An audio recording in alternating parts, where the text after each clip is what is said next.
4 p.m. and the midday slump that I'm feeling right now should be illegal. The way that I am so tired right now, I just don't even understand it. I woke up this morning tired, walked to work tired, got to work, damn near almost fell asleep at my fucking desk, came home, took a nap, just took a meeting on the couch. I felt like I was gonna fall asleep during the meeting. I don't know what's going on, but we need a little like midday pick-me-up because like, just like every other day, we've got a lot of things to do tonight and I could be falling asleep at 4 o'clock. So we're gonna make a coffee. I feel like we haven't made a coffee together in so long. I'm not gonna lie to you guys, I don't feel like setting up my camera to show you all the little fun little ASMR clips of me making the coffee. So we're just gonna stand here and make it and like pretend like you see me actually pulling the shot of espresso. Hannah and I hosted a little coffee shop in our apartment last week and I had never made this specific drink before. It's like a variation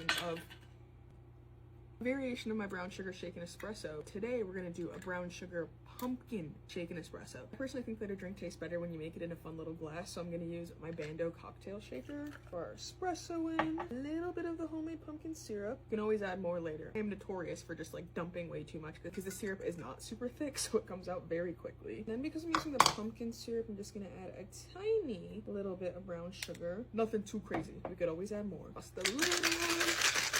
Fun fact, I used to be a barista and I also used to work in a restaurant, but I always said that if I wanted to do like another service job, I would be a bartender. I feel like I'd be a great bartender. When I used to post my brown sugar shaken espresso recipe a lot, everyone's just like, just pull your espresso shot right into the brown sugar. Like, why are you shaking it? You don't need to do that. You're gonna get brown sugar crystals. No, it's a different drink. A brown sugar latte is not the same as a brown sugar shaken espresso. And you wanna know why? You see that thick ass layer of foam? That is only got because of this cocktail shaker.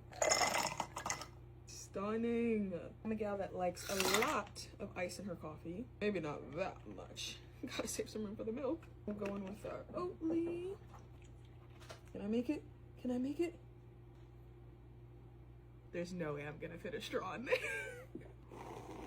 Let's see if we can carefully get this in here. Come on. I just want to stir the coffee up. You're a wizard, Harry. Like literally, I ate that shit up. Not to toot my own horn, baby, but come on.